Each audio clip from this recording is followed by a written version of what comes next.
It's time for the Longines Chronoscope, a television journal of the important issues of the hour, brought to you every Monday, Wednesday, and Friday. A presentation of the Longines Whitnor Watch Company, maker of Longines, the world's most honored watch, and Whitnor, distinguished companion to the world-honored Longines. Good evening, this is Frank Knight. May I introduce our co-editors for this edition of the Longines Chronoscope? Larry Lasser from the CBS television news staff, and Kenneth Crawford, senior editor of National Affairs for Newsweek magazine. Our distinguished guest for this evening is the Honorable John Stennis, senator from Mississippi.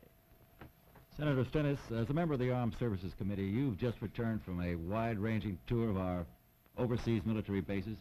Can you tell us, sir, do you think the country is now in a secure position? Well, yes, I do. Along with Senator Case and Senator Duff, we traveled to these military installations, on-the-ground views of them, all the way from Scotland through England, all over France, Germany, and went through Spain and on down into Morocco, across to Tripoli and on into Turkey. And the thing that impressed me and really amazed me was the amount of actual striking power that we have there on those bases ready for action now. When I mean striking power, I mean a military installation, say for instance an air base. It has the runways, it has the fuel, it has the planes, it has the men, pilots, navigators, and all supporting crews, it has the ammunition. Senator, what do you think can and should be done about home defense, that is, continental defense, as distinct from your outlying bases? I think the best possible home defense is to have strong striking power out on these firing lines, these very places that I've been telling you about. We have those line of bases there 3 deep, rimming the possible enemy. And I think the radar defenses of this country, continental defense as you call it, those have their places to an extent. But when it comes to a choice between the two, my idea is to put our money and our time, our effort on the firing power, because there's your retaliation. Well, Senator, if we really have bases overseas in pretty good shape now, you think it's possible to make some economies over there on our defense? Well, I think that will come now. We've got to continue their construction. Those bases are not all completed. They range anywhere from 95% of completion down to some of them are just started. I think the physical properties must be put there. We must continue our construction program. Then we can think in terms of reducing the cost of operations, the maintenance. And without weakening, without strengthening, without decreasing our strength, and without weakening our military striking power there, I think we can reduce the number of men that we have engaged in military action. Well, Senator, did you see actually any waste over there? Well, there was waste in the beginning of those construction programs, yes. There was some bad management. Some of our military is to blame some, our contractors to blame some, but that was then in the crash landing stage of the job. I think as a whole they've done a mighty good job. Senator, a large part of the waste has been eliminated in that construction.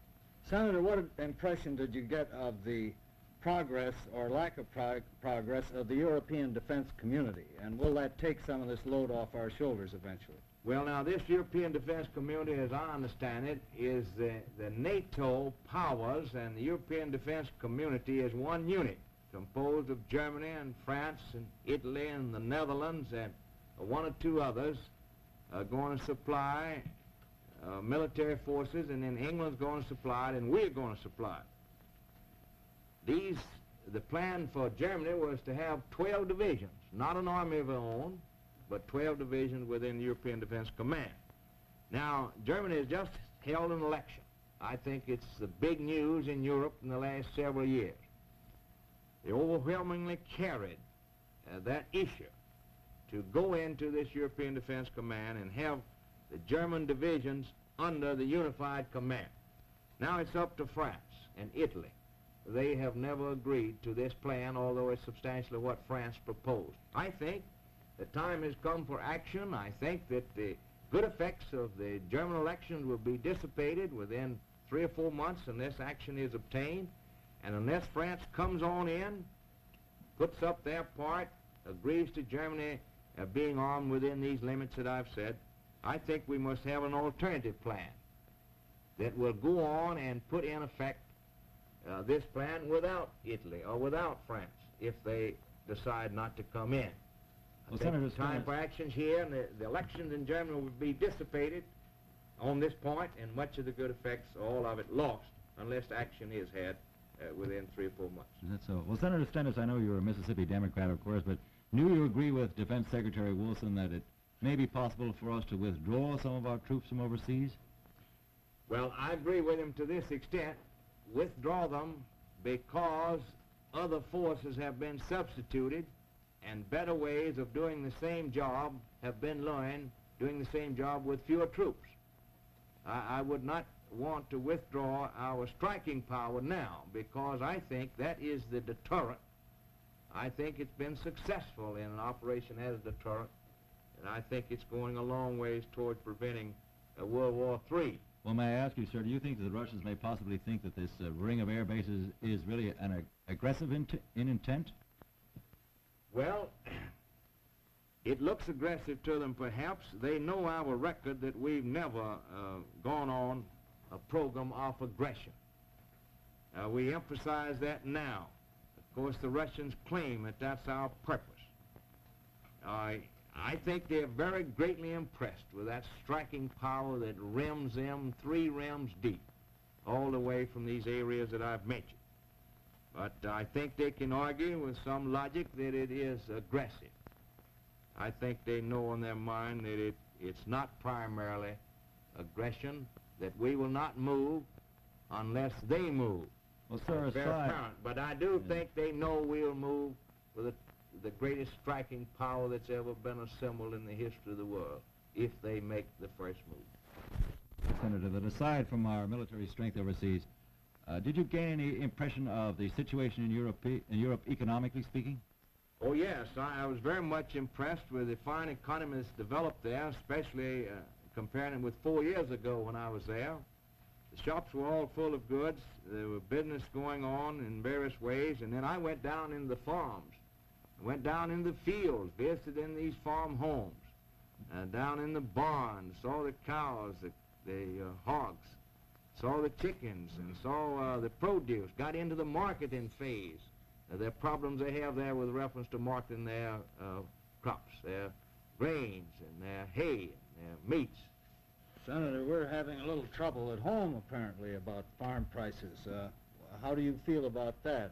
Are you satisfied with the present farm price support program, or do you think it has to be something else? Well, I'm pretty well satisfied with the one that's on the books now.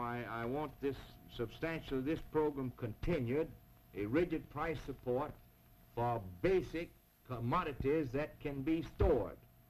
I said in a speech in Mississippi last July that I believe that program would come, either through this administration or another administration. I believe now that the next session of the Congress will enact a law that will be a substantially continuation, extending for at least 2 more years, the present rigid price supports for basic storable commodities. At 90% of parity. At 90% of parity. Well, I Senator, think that should be done. I believe it'll come to that. Senator, the Wisconsin election, which occurred while you were away probably, indicated that the farmers, at least in Wisconsin, are not too satisfied that Secretary Benson feels it as they do about this matter. Rather, they seem to feel more as you do. And there has been some call for Benson's resignation. What do you think about that? Well, I think this, that a farm program will be enacted by the next session of the Congress that's somewhat contrary to the announcements made by Secretary Benson when he first took office. It'll be this 90% of parity for the basic storable commodities. Now, I hope that he doesn't quit or resign. I have too much respect for his ability and his fine character and his great sincerity to want him to resign. if he can find a basis to serve on, if this new policy is enacted, and I think he could, why, he will doubtless continue. That's my opinion. You do feel, however, that his idea of more flexible supports will not prevail? That is correct. Yes, sir. I think we'll have the more rigid support. Well, Senator Benson, if farm prices are so low these days, how do you account for the fact that food prices here in the cities are so high? Well, I think that the selling end of the game has been very, very effective. Those prices have not come down, even though the raw product that the farmer has to sell has been greatly reduced, particularly with reference to meats. You know, we have high-powered sales organizations now, and they're very effective. And the cost of processing and retailing, of course, is very high. But those prices are not reflected in the retail trade. And that's one reason why the farmer's caught. The retail prices are not down. He's caught between that squeeze. High production and low produce. Well, thank you very much, Senator Stennis. It's been a great pleasure to have you here with us tonight. The opinions that you've heard our speakers express tonight have been entirely their own. The editorial board for this edition of the Longines Chronoscope was Larry Lasser of the CBS Television News Staff and Kenneth Crawford, Senior Editor of National Affairs for Newsweek magazine. Our distinguished guest was the Honorable John Stennis, Senator from Mississippi.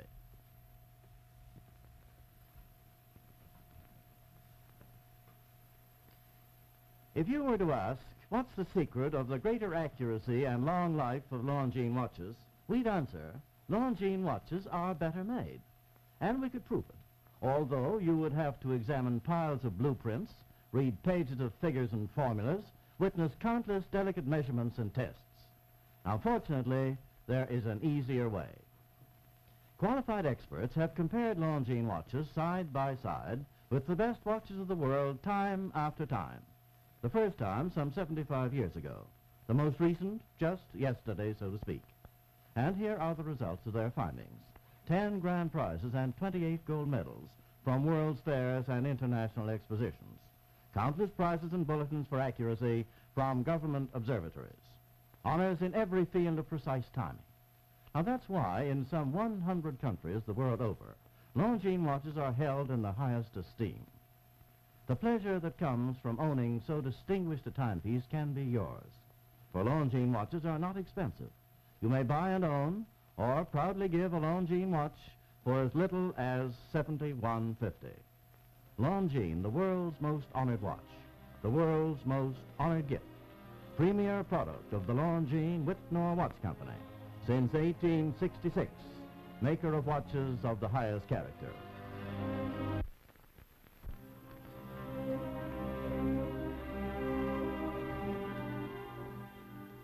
We invite you to join us every Monday, Wednesday, and Friday evening at this same time for the Longines Chronoscope, a television journal of the important issues of the hour, broadcast on behalf of Longines, the world's most honored watch, and Whitnor, distinguished companion to the world-honored Longines.